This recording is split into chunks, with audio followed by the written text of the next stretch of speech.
Tablespoon of salt, paminta. So, lalagyan natin ng seasonings, mga 1 tablespoon. Ang ginagawa natin ngayon ay chicharon baboy. Pork chicharon tayo, guys. Marinate ay ano lang natin, kung masamasahin lang muna natin ito para mag-absorb lahat ng ating nilagay na mga ingredients. Then, saka natin proceed susunod na pa-fry na natin. Inis na cooking oil. Dito natin i-fry ating chicharon. First, fry muna natin ito. Ayan, unang fry natin yan sa chicharon. Then, tatakpan lang natin. Mag-pull lang natin para hindi matutong yung ilalim. Hindi naman siya mag-focus ng palsik. So, ito ay set aside muna natin to. I-rest natin. Kapag pahingahin muna natin yung mantika at saka yung pork kasi pork chicharon, laman-laman. Pag bumili kayo ng chicharon, di ba ang mahal? Sa mga pwede nyo pang gawing business to. Ito, chicken fry. Ito na yung chicken fry. Chicken fry natin pang ito yung pang tusta na. Ayun may pang palutong na. Careful lang tayo, baka magkamatalsigan tayo. So, ganun talaga lang. Lalawin lang natin. Pwede rin natin yan ito. Yung apoy niya ay malakas. Pagawa tayo ng chicharon na crispy chicharon. Lalawin natin para hindi tayo masunog yung ating chicharon.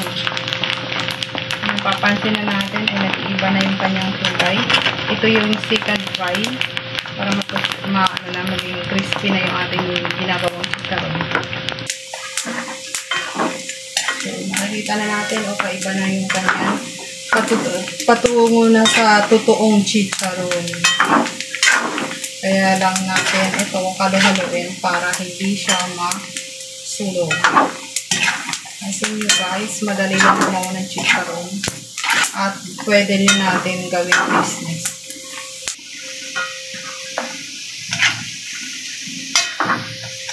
Natin guys yung crispy niya, yung chicharon natin na may laman. Wow, kita nyo guys yung ating homemade chicharon ay maganda pang business talaga.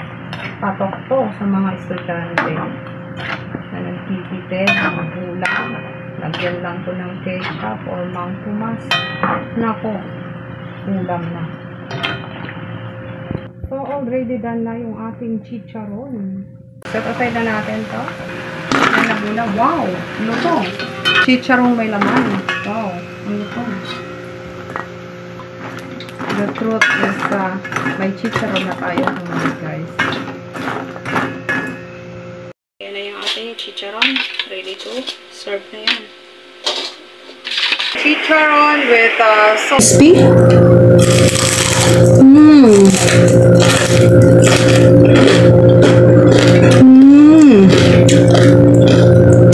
Delicious.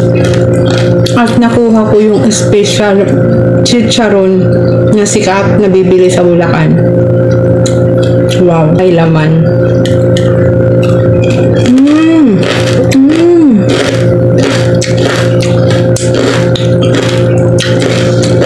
Ito palang ulam na. Ito ay hindi ko ginagawa sa araw-araw, guys. Na-miss ko lang kumain ng chicharon, kaya ginawa ko na. Delicious. Tama lang yung timpla na ginawa ko. At the same time, sobrang lutong.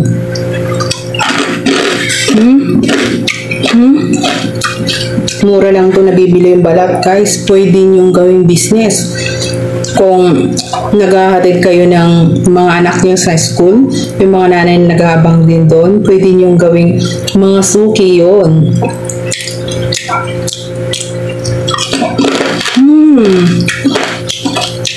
May laman siya. At ang lutong.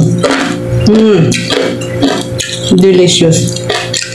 Hindi ko to palaging kinakain. Sorry, huwag niyo akong i-bash. Paminsan-minsan lang to. Ngayon lang, ako ay nag-crave ng special chicharon.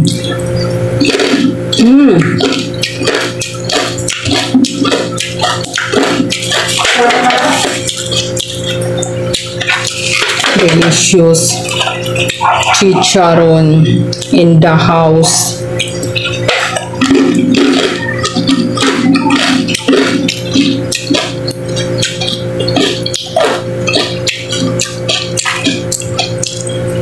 Crispy. Yung may laman.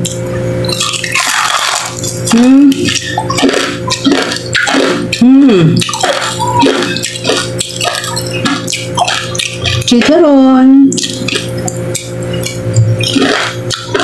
Bili na po kayo. Special delivery from your home, from my home to your home. Thank you guys for watching. Please subscribe to my YouTube channel and follow my Facebook page. If you buy something, please click the yellow basket in my TikTok shop. Bye guys. Thank you. Chicharon. Sa pangwang. Sausaw natin, dip natin sa Mang Tomas.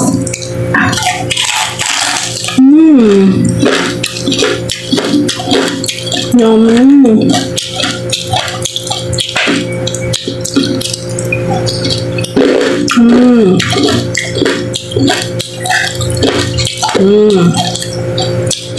Pag kumain tayo ng ganito, mag-exercise tayo. Okay? Bye!